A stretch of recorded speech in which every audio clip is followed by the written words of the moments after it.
For more updates, subscribe to our channel. Hi students, welcome to my dream academy. So నిన్న మనం Ohm's law దాకా చెప్పుకున్నాం కదా. So ఇవాళ దానికి తర్వాత రెండు చిన్న కాన్సెప్ట్స్ అనమాట. ఏమేంటి అంటే పవర్ అండ్ ఎనర్జీ రెండు పక్క పక్కనే రాశాను, ఎందుకంటే రెండిటికి ఇంటర్లింక్ ఉందన్నమాట. అంటే రెండు కలిసినట్టుగా అనిపిస్తాయి కానీ కలవు. సో అందుకని పవర్ ఎనర్జీ అనేది పక్క పక్కనే రాశాను. సో నిన్న మనం ఏమేం చెప్పుకున్నాం, బేసిక్స్ చెప్పుకున్నాం. నెట్వర్క్ అంటే ఏంటి, సర్క్యూట్ అంటే ఏంటి చెప్పుకున్నాం. దాని తర్వాత వోల్టేజ్ అంటే ఏంటి, ఛార్జ్ అంటే ఏంటి, కరెంట్ అంటే ఏంటో చెప్పుకున్నాం. దాని తర్వాత ఓమ్స్లా అంటే ఏంటో చెప్పుకుందాం. సో ఇవాళ పవర్ అండ్ ఎనర్జీ, ఓకేనా. సో ఫస్ట్ పవర్ అంటే మనకందరికీ తెలుసు. సార్ ప్రతిదానికి పవర్ కావాలి, పవర్ ఉంటేనే ఏ పని అయినా చేయొచ్చు. హెచ్పీలకి అంటే బండ్లకి ఎంత పవర్ ఉందని అడుగుతుంటాం, ఎన్ని హెచ్పీలు అని అడుగుతుంటాం. సో అసలు పవర్ అంటే ఏంటి, ఓకేనా. సో పవర్ అంటే ఏంటి అంటే it's just nothing but rate of energy. ఏమంటారు, rate of energy. Rate of energy is nothing but power.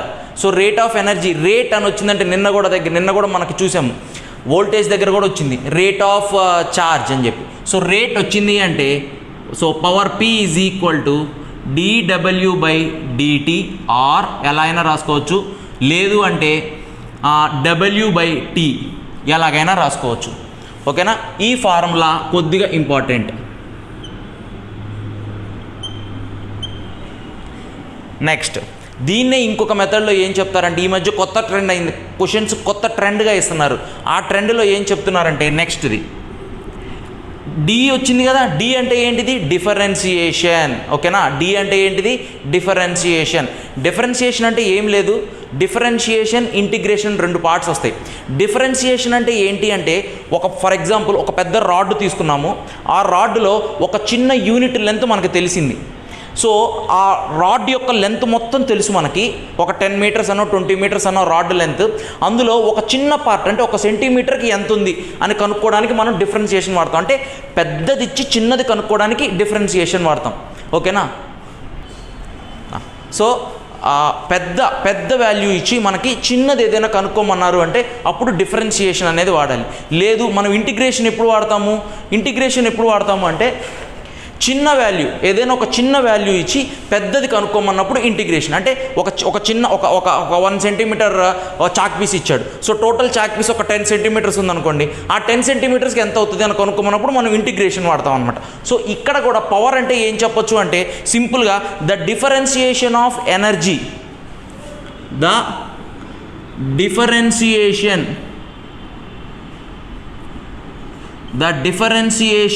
Of energy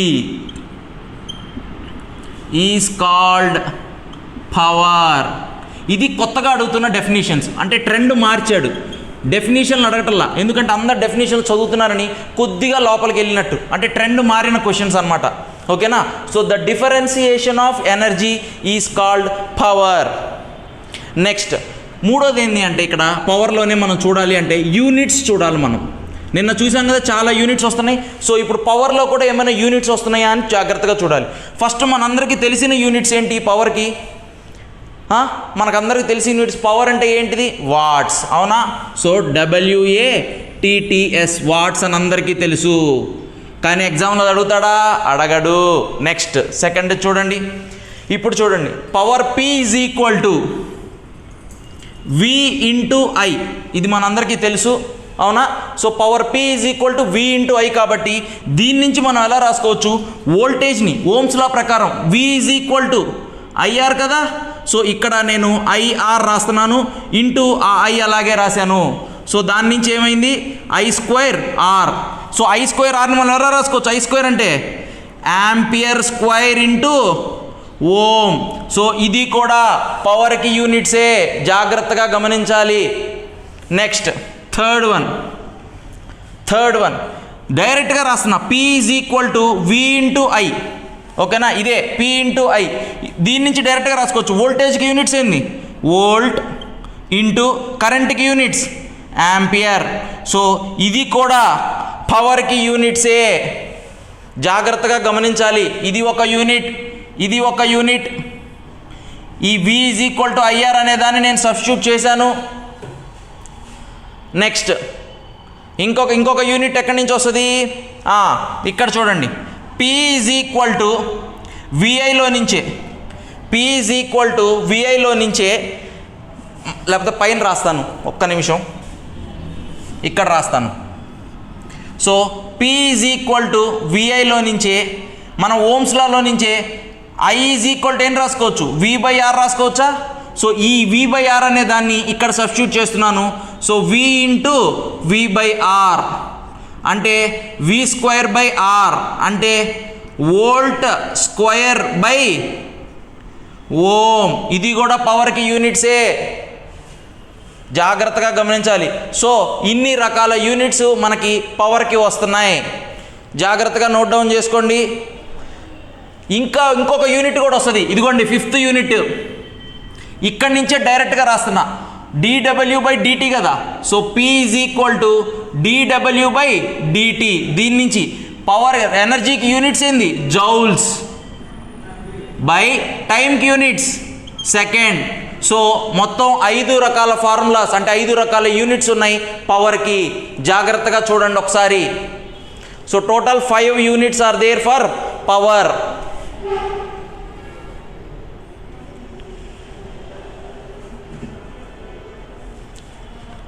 next ఎనర్జీకి చూడండి జాగ్రత్తగా. ఎనర్జీ అంటే మనం ఏం చెప్పుకున్నాం జాగ్రత్తగా చూశారు కదా. Next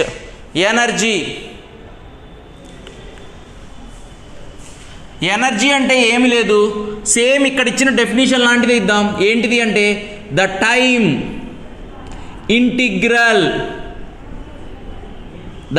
integral of power is called energy. ఓకేనా? సేమ్ ఇక్కడ ట్రెండ్ మారిందన్నాను కదా, డెఫినేషన్లు అడగలేదన్నాను కదా. సో కొత్త రకమైన డెఫినేషన్ అనమాట. The time integral of power is called energy. నేను ఎందుకు పక్కకు వస్తున్నాను అంటే మీరు రాసుకోవడానికి ఫ్రీగా ఉంటుంది అని చెప్పి. The time integral of power is called energy. So energy W is equal to, ఇది సింబల్ ఇంటిగ్రల్ సింబల్ అమ్మ, రో సింబల్ అది కాదు. రో రెసిస్టివిటీలో రో సింబల్ ఇది కూడా సేమ్ అలాగే ఉంటుంది, కానీ ఇది ఇంటిగ్రేషన్ సింబల్. ఇంటిగ్రల్ P/dt అంటే integral power into with respect to time అని. ఇంటిగ్రల్ అది రో కాదు, ఇంటిగ్రేషన్ సింబల్ అది.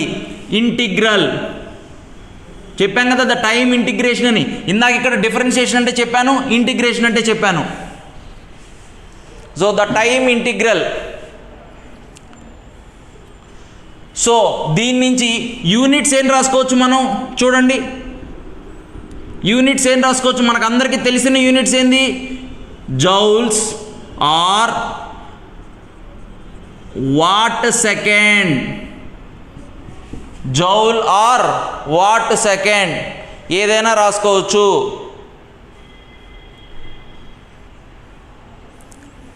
Joule or watt second. దీనికి ఎక్కువ యూనిట్స్ రావు, ఓన్లీ ఇది ఒక్కటి చాలు, ఇది లేదా ఇది. ఓకేనా? ఇది లేదా ఇది చాలు. నెక్స్ట్ సో బేసికల్గా మనం బాగా గుర్తుపెట్టుకోవాల్సిన యూనిట్స్ ఏమేంటి అంటే ఛార్జ్కి, కరెంట్కి, వోల్టేజ్కి అండ్ పవర్కి. ఈ 4టికి యూనిట్స్ బాగా గుర్తుపెట్టుకోవాలి. ఇందులో ఈ డెఫినేషన్ బాగా గుర్తుపెట్టుకోవాలి, ఈ డెఫినేషన్ బాగా గుర్తుపెట్టుకోవాలి. ఎందుకు అంటే ట్రెండ్ మార్చాడు, క్వశ్చన్స్ ట్రెండ్ మార్చాడు, డెఫినేషన్లు అడగటల్లా. ఓకేనా? ఓకే, రాసుకున్నారు కదా. ఒకవేళ రాసుకోకపోతే దాన్ని స్క్రీన్ షాట్ తీసుకోండి, స్క్రీన్ షాట్ తీసుకొని చిన్నగా కాపీ డౌన్ చేసుకోండి.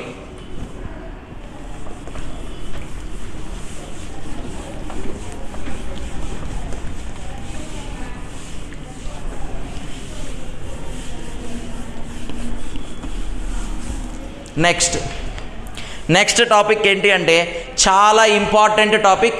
మనం దేనికి ప్రాబ్లమ్స్ చెప్పడం లేదు, ఎందుకు అంటే టాపిక్స్ అన్నీ అయిపోయిన తర్వాత లాస్ట్లో ఒకేసారి ఒక 40 ప్రాబ్లమ్స్ లేదా ఒక 50 ప్రాబ్లమ్స్ చేస్తాం. అన్ని మోడల్స్ కవర్ అయ్యేటట్లే ఉంటాయి. With respect to exam point of వ్యూలో ప్రీవియస్గా అడిగిన క్వశ్చన్స్, మేబీ ఫ్యూచర్లో అడిగే క్వశ్చన్స్ కూడా మనం డిస్కస్ చేస్తాం ఇక్కడ లాస్ట్లో. ఫస్ట్ కాన్సెప్ట్ నేర్చుకోవాలి, ఓకేనా. సో ఫస్ట్ ఏంటిది అంటే ఇప్పుడు మనకి అందరికీ తెలిసిందే Kirchhoff's law.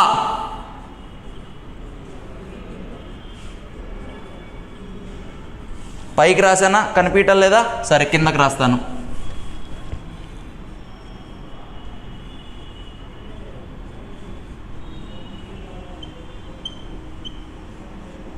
Kirchhoff's law. So మనకి అసలు నెట్వర్క్స్ లేదా ఫండమెంటల్స్ ఆఫ్ ఎలక్ట్రిసిటీ గురించి తెలుసుకోవాలి అంటే బేసికల్గా కిర్చాఫ్స్ లా గురించి చాలా జాగ్రత్తగా తెలుసుకోవాలి. ఇందులో 2 లాస్ ఉంటాయి, ఓకేనా. అందులో ఫస్ట్ లా ఏంటిది అంటే కేవి లేకపోతే కేసిఎల్. ఫస్ట్ లా ఏంటిది? కేసిఎల్. సెకండ్ లా ఏంటిది? కేవిఎల్. కేసిఎల్ అంటే ఏంటి అంటే కిర్చాఫ్స్ కరెంట్ లా. కేవిఎల్ అంటే Kirchhoff's voltage law.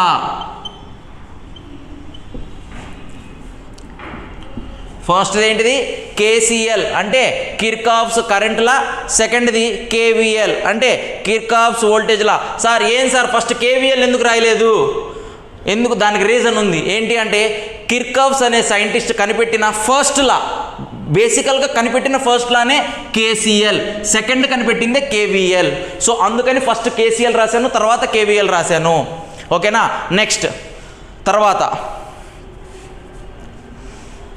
So KCl KVL. So ఇందులో మనకి బేసికల్గా అడిగే క్వశ్చన్స్ ఎలా ఉంటాయి అంటే ఇవి దేనికి అప్లికబుల్ అవుతుంది అని అడుగుతాడు, ఓకేనా. దేనికి అప్లికబుల్ అవుతుంది?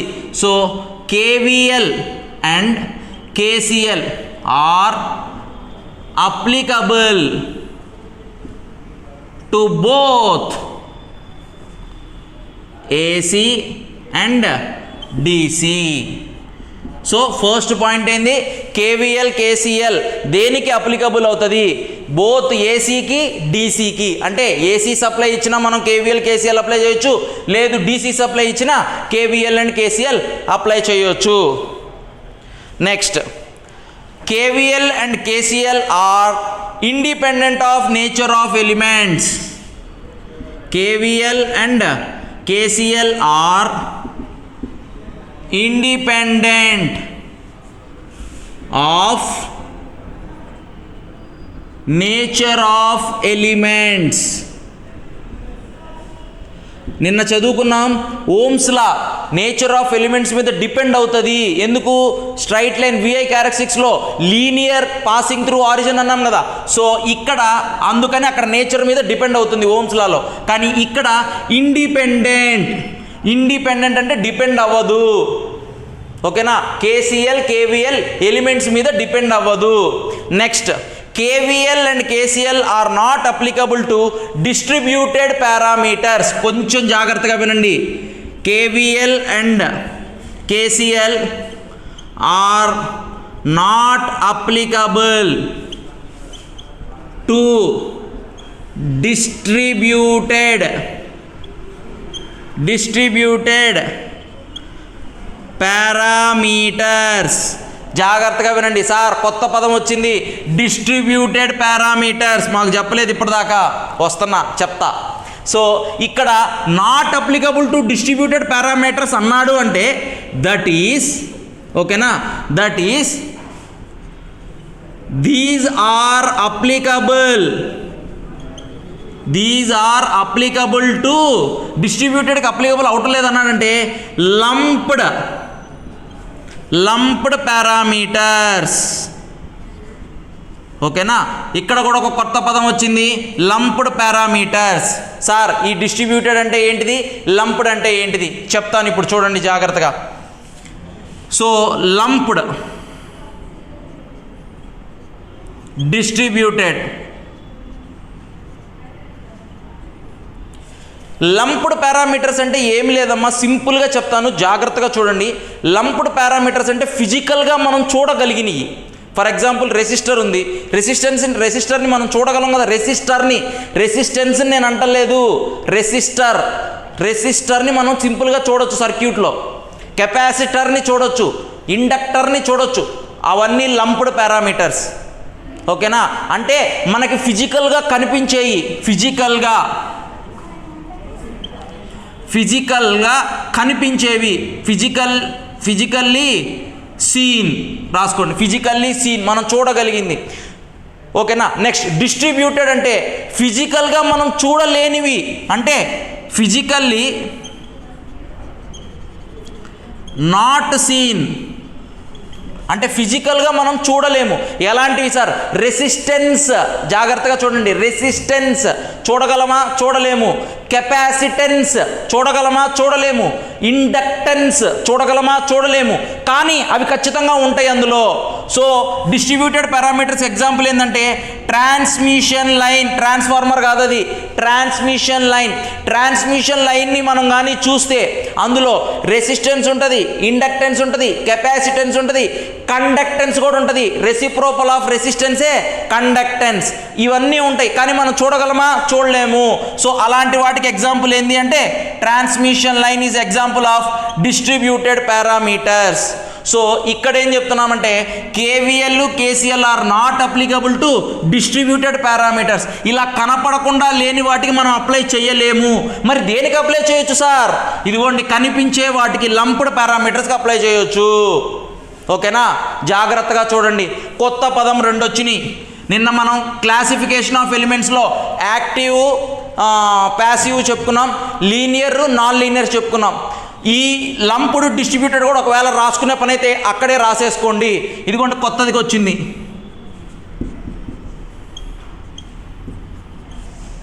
ఓకేనా, జాగ్రత్తగా నోట్ డౌన్ చేసుకోండి.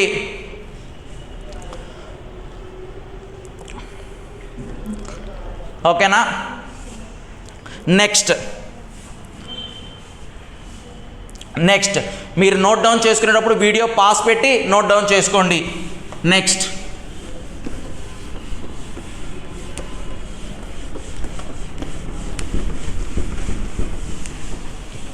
నెక్స్ట్ ఇప్పుడు ఒక్కొక్క దాని గురించి చూద్దాం. ఫస్ట్ ఏంటిది మనం చదువుకుంది? కేసీఎల్. ఫస్ట్ ఏంటిది? కేసీఎల్. దీని గురించి చూద్దాం. ఫస్ట్ కేసీఎల్కి మనం ఏం చెప్పాము? కేసీఎల్ అంటే కిర్చాఫ్స్ కరెంట్ లా. ఓకేనా, ఓకే. నెక్స్ట్ ఈ కిర్చాఫ్స్ కరెంట్ లాకి ఇంకొక పేరు కూడా ఉందమ్మా. ఏంటిది అంటే it is also called as point law. ఏంటిది? Also called as point law. Sir ఎందుకు పాయింట్లా అన్నాడంటే కరెంట్ అనేది దేని వల్ల వస్తుంది? ఛార్జ్ మూమెంట్ వల్ల. ఛార్జ్ అనేది ఎంత ఉంది? Very small. కింద ఇక్కడ కేసీఎల్ చదివేటప్పుడు కూడా దాని స్టేట్మెంట్ చూడంగానే మనకు అర్థమైపోద్ది. పాయింట్లా అని ఎందుకు అన్నారంటే ఒక పాయింట్ నుంచి ఇన్కమింగ్ అవుట్ గోయింగ్ తీసుకుంటాం, కింద వస్తుంది చెప్తాం. సో దానివల్ల దీనికి కరెంట్ పాయింట్ లా అని ఒక పేరు వచ్చింది. ఏమొచ్చింది? Kirchhoff's current law is also called point law. ఓకేనా, నెక్స్ట్ ఇది ఎక్కడ అప్లై చేస్తాము అంటే చూడండి జాగ్రత్తగా. Applied at node. రిపీట్ చేస్తున్నాను, నోడ్ అన్నారు అంటే ఒక పాయింట్ అని. నోడ్ అంటే ఇప్పుడు చూడండి, ఫర్ ఎగ్జాంపుల్ నేను ఒక రెసిస్టర్ ఇట్లా తీసుకున్నా, ఇక్కడ ఒక రెసిస్టర్ తీసుకున్నా, ఇక్కడ ఒక రెసిస్టర్ తీసుకున్నా, ఇక్కడ జాయినింగ్ అవుతుంది చూసారా ఈ పాయింట్, దాన్ని నోడ్ అంటారు. ఓకేనా, దీన్ని ఏమంటారు? నోడ్ అంటారు. అంటే 1 or more than 2 or more than 2 branches కలిసే పాయింట్ని ఏమంటున్నారు? నోడ్ అంటున్నారు. ఓకే, నెక్స్ట్ ఎక్కడ? Applied at node. Okay, next మూడోది. దీనికి ఇంకొక పేరు ఉందమ్మా. KCL is also called as, very important. Last time కూడా బిట్స్ అడిగారు, ఫస్ట్ టైం అడిగారు, సెకండ్ టైం అడగలేదు, ఖచ్చితంగా ఈసారి అడగొచ్చు అని ఛాన్స్. ఓకేనా, KCL is also expressed as అనొచ్చు. EXPRESSED expressed as very important law of conservation of ఓకేనా, దేని మీద వస్తుంది, ఇది ఛార్జ్ కదా, so law of conservation of charge, law of conservation of charge, very very very very important. KCL is also expressed as law of conservation of charge.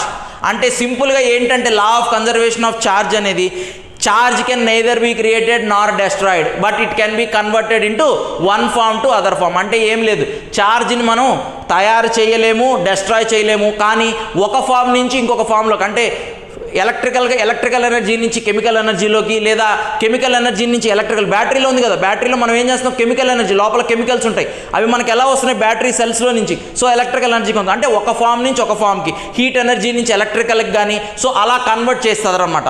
So దాన్నే లా of conservation of energy అంటారు. ఇక్కడ లా of conservation of charge same అదే applicable అవుతుంది.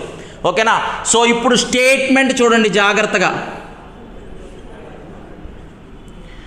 అసలు ఏం చెప్పాడు ఈ స్టేట్మెంట్లో. ఒక స్టేట్మెంట్ కాదు, ఒక 3-4 స్టేట్మెంట్స్ ఉంటాయి. ఓకేనా, ఒక్క స్టేట్మెంట్ కాదు, 3-4 స్టేట్మెంట్స్ ఉంటాయి. జాగ్రత్తగా చూడండి, స్టేట్మెంట్ ఒకటే, అన్నిటికీ ఒకటే మీనింగ్ వస్తుంది, కానీ వేరు వస్తాయి.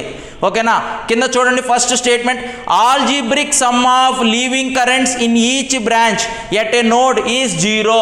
సింపుల్గా చూద్దాం, అవన్నీ వద్దు, మనకి స్టేట్మెంట్లు ఎక్కువ గుర్తుపెట్టుకోవద్దు, మనకి ఈజీగా ఉండాలి కాబట్టి.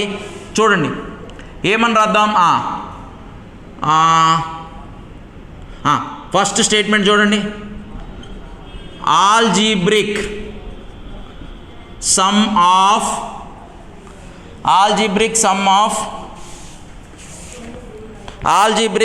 Of leaving currents in each branch, leaving currents in each branch at a node, ఓకేనా, at a node is equal to 0. algebraic sum of leaving currents in each branch at a node is equals to 0. ఓకేనా, చెప్తాను స్టేట్మెంట్స్కి అసలు ఏంటి అనేది చెప్తాను. సెకండ్ది, sum of entering currents is equal to sum of leaving currents. ఇది easy అన్నిటికంటే, sum of entering currents is equals to sum of leaving currents. Third one, దీన్నే ఇది రాసాము, ఈ పైన ఈ స్టేట్మెంట్ నుంచే ఇది రాసాము. అందరికీ ఈ స్టేట్మెంట్ కన్ఫ్యూజన్గా ఉంటుంది, అందుకని కిందది గుర్తుపెట్టుకోండి సరిపోతుంది. కింద దీని నుంచి ఇంకోటి రాస్తున్నాను చూడండి, sum of entering currents minus sum of leaving currents is equals to 0. అంతేనా, దీన్ని ఇటు తీసుకొచ్చాను అంతే, ఏం చేయలా, కొత్తగా నేనేం రాయాలా, ఈ పక్కన ఉన్న దాన్ని ఇటు తీసుకొచ్చా, మైనస్ పెట్టా, ఇటు పక్కది ప్లస్ కదా, ఇటు పక్కకు వస్తే మైనస్, ఈజ్ ఈక్వల్ టు 0. చూడండి జాగ్రత్తగా, అంటే ఇక్కడ ఏం చెప్తున్నాడు అంటే, ఫర్ ఎగ్జాంపుల్ ఇది ఒక నోడ్ తీసుకున్నా నేను. ఓకేనా, జాగ్రత్తగా చూడండి, ఇది ఒక నోడ్ తీసుకున్నాను, ఇక్కడికి చాలా కరెంట్లు వస్తున్నాయి బయటికి పోతున్నాయి, ఏమేమవుతుందిగోండి, ఇది I1 లోపలికి వస్తుంది, ఇది I2 బయటికి వెళ్తుంది, ఇది I3 లోపలికి వస్తుంది, I4 లోపలికి వస్తుంది, యారో మార్క్ చూడండి, ఇది బయటకు వస్తుంది, I5 ఇది లోపలికి వెళ్తుంది, I6. ఒక నోడ్ దగ్గర ఇన్ని రకాలుగా వస్తున్నాయి. ఇప్పుడు నేనేం చెప్తున్నానంటే ఈ స్టేట్మెంట్ నుంచి చూడండి, sum of entering currents is equals to sum of leaving currents అంటున్నా. అంటే ఎంటరింగ్ కరెంట్స్ ఏమేమి ఉన్నాయి, I1 సమ్ అన్నాడు కదా, సో ప్లస్ లోపలికి వచ్చేది I3 ప్లస్ మళ్ళీ లోపలికి వెళ్ళేది I4 ప్లస్ మళ్ళీ లోపలికి వెళ్ళేది I6. అవేనా సమ్ ఆఫ్ ఎంటరింగ్ కరెంట్స్ ఈ నోడ్కి, I1 I3 I4 I6. ఓకేనా, next sum of leaving currents కదా, అంటే is equal to leaving currents ఏమేంటి, ఇదిగో 0 ఎందుకు స్టార్ పెడదాం, ఇదిగో I2 ప్లస్ లీవ్ అవుతున్న కరెంట్స్ ఏమేంటి I5. సో ఈ రెండు ఈక్వల్స్ టు అని చెప్పి చెప్తున్నాడు కేసీఎల్లో. లేదు దీన్ని ఎలా రాసుకోవచ్చు సార్, చూడండి I1 plus I3 plus I4 plus I6 minus I2 minus I5 is equal to 0. ఇదైనా కరెక్టే దీని నుంచి, ఇదేమో దీని నుంచి. ఓకేనా? సో ఒక నోడు దగ్గర ఎన్నైతే ఎంట్రింగ్ లీవింగ్ దాన్ని బేస్ చేసుకొని మనం చెప్పగలుగుతున్నాం. ఓకేనా? సో దాన్ని KCL అంటారు. జాగ్రత్తగా చూడండి. ఒక నోడు దగ్గర ఎంట్రింగ్ అవుతున్న currents is equals to leaving currents, దాన్నే KCL అంటారు. దీని మీద ప్రాబ్లం ఫస్ట్ టైం వచ్చాడు, దీని మీద ప్రాబ్లం ఫస్ట్ టైం ఇచ్చాడు. చాలా సింపుల్ ప్రాబ్లమ్స్ చెప్పేటప్పుడు చూద్దాం, ఇప్పుడే అవసరం లేదు. ప్రీవియస్ ప్రాబ్లమ్స్, ఎక్స్పెక్టెడ్ ప్రాబ్లమ్స్, కరెంట్గా కొన్ని ప్రాబ్లమ్స్ అన్నీ చూస్తాం. సో ఇది KCL.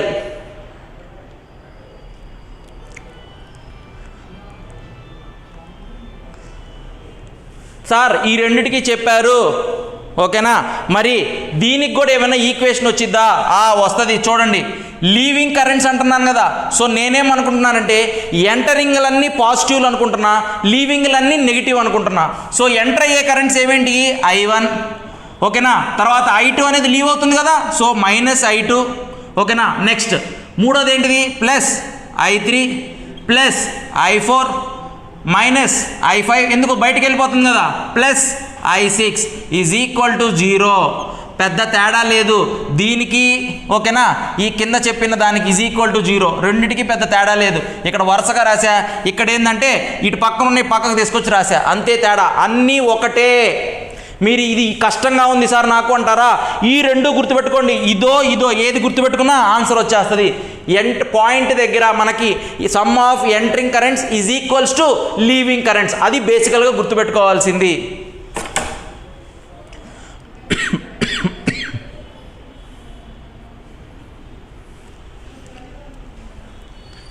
ఓకేనా?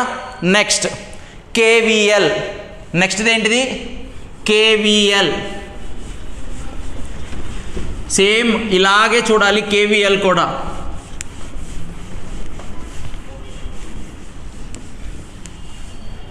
So next KVL. So KVL అంటే అందరికీ తెలుసు కదా, కిర్చాఫ్స్ వోల్టేజ్ లా. దీనికే ఇంకొక పేరుంది, ఏంటి అంటే ఆల్సో కాల్డ్ మెష్ లా. సార్ ఏంది మెష్? ఏంటిది మెష్ అంటే ఏం లేదు, మనకి ఇంటి దగ్గర పెట్టుకుంటాం కదా కిటికీలకి, అంటే ఇలా ఇలా ఇలా ఇలా ఇలా ఉన్న వాటిలో మధ్యలో చూస్తుంటాం చూసారా మెష్ అంటే. సో ఈ మధ్యలో చూసేదే ఈ KVL అనమాట. కింద ఒక చిన్న ఎగ్జాంపుల్ చూసినప్పుడు మీకు అర్థమవుతుంది, ఓకేనా? It is also called as mesh law. Number second point, next KVL is expressed as, next ఇందాక అక్కడ ఎలా ఎక్స్ప్రెస్ చేసాం? లా ఆఫ్ కన్జర్వేషన్ ఆఫ్ ఛార్జ్ కదా. సో ఇక్కడ కూడా KVL can be expressed as law of conservation of energy. KVL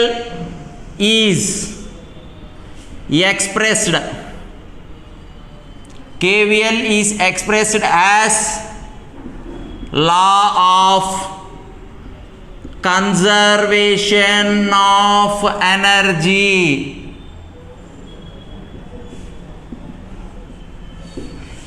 ఓకేనా? ఇందాక KCL ఎలా ఎక్స్ప్రెస్ చేసాం? లా ఆఫ్ కన్జర్వేషన్ ఆఫ్ ఛార్జ్. ఓకేనా? ఇక్కడ KVL ఎలా చేస్తున్నాం? లా ఆఫ్ కన్జర్వేషన్ ఆఫ్ ఎనర్జీ.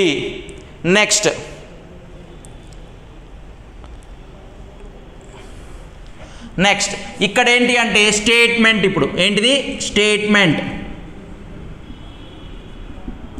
ఇక్కడ ఏం చెప్తున్నామంటే స్టేట్మెంట్, ఇందాక కరెంట్స్ గురించి మాట్లాడాం కదా ఛార్జ్ కాబట్టి, ఇప్పుడు మనం వోల్టేజ్ కాబట్టి ఇదిగోండి, algebraic sum of voltages in a mesh or loop. ఓకేనా? Algebraic sum of voltages in a mesh or loop అని చెప్తాం. ఓకేనా. మెష్ ఆర్ లూప్ ఇక్కడ కూడా కదా సేమ్ ఇందాక ఎక్కడ చెప్పాం ఈజ్ ఈక్వల్ టు 0 చెప్పాం కదా. So loop is equal to 0. Sir mesh loop అంటే ఏంటిది? ఏమీ లేదు, కింద ఒక ఎగ్జాంపుల్ చెప్తున్నా చూడండి. ఇక్కడ ఒక రెసిస్టర్, ఇక్కడ ఒక రెసిస్టర్ ఇట్లా పెట్టాను, ఇక్కడ ఒక వోల్టేజ్ సోర్స్ పెట్టాను, ఓకేనా, ప్లస్ మైనస్, ఇక్కడ ఒక రెసిస్టర్, ఇక్కడ ఒక రెసిస్టర్, ఇక్కడ కూడా ఒక రెసిస్టర్ పెట్టా. లూప్ ఆర్ మెష్ అన్నాడంటే ఇదిగోండి ఈ లోపల కనిపిస్తుంది చూసారా, ఇదొక లూపు, ఇదొక లూపు, అంతేనా. లూప్ కానీ మెష్ కానీ ఈ లోపల మనం కనుక్కోగలిగితే అంటే ఈక్వేషన్స్ రాయగలిగితే ఇది R1, ఇది R2, ఇది R3, ఇది R4, ఇది R5, ఇది వోల్టేజ్ V, ఓకేనా. ఈ లోపల అనమాట, ఈ లోపల మనం కానీ ఈక్వేషన్లో రాయగలిగి దాన్ని ఈజ్ ఈక్వల్ టు 0 చేయగలిగితే అక్కడ మనకు వచ్చే వోల్టేజ్ డ్రాప్స్ అనమాట. ఇక్కడ ఈ రెసిస్టర్లకి మధ్యలో వోల్టేజ్ డ్రాప్స్, ఆ వాటిని ఈజ్ ఈక్వల్స్ టు 0 అంటున్నాడు. Algebraic sum of voltages in a mesh or loop, ఈ లోపల వచ్చే వోల్టేజెస్ యొక్క డ్రాప్ ఈజ్ ఈక్వల్స్ టు 0 అని చెప్పి అంటున్నాడు. సింపుల్, ఓకేనా. ఈ లోపల వచ్చేది లూప్ 1 L1, ఇది లూప్ 2 L2, ఓకేనా. ఈ లోపల వచ్చే లూపుల మీద డివైడ్ చేసి చెప్పేదే KVL, ఓకేనా. ఒక్కసారి జాగ్రత్తగా చూడండి, KVL అండ్ KCL.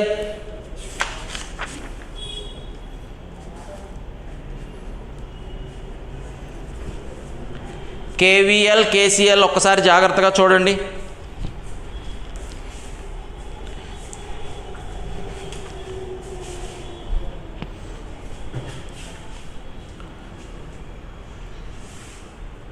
మనకి ఇంపార్టెంట్ ఏంటి అంటే KVL KCLలో ఆల్సో కాల్డ్ యాజ్ ఏమంటారు, KVL ఈజ్ ఎక్స్ప్రెస్డ్ యాజ్. ఎక్కువగా థియరీ క్వశ్చన్స్ ఎక్కువ వస్తాయి, ప్రాబ్లమాటిక్ KVL మీద ఎక్కువ రాదు, KCL మీద వస్తుంది.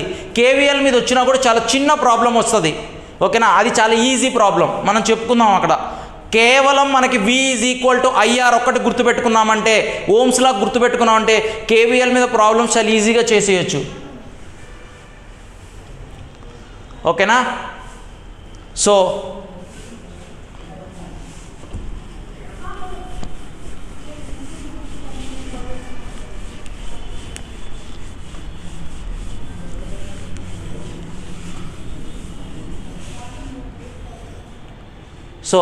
ఇక్కడ దాకా ఇవాళ క్లాసు ఇక్కడికి స్టాప్ చేద్దాం.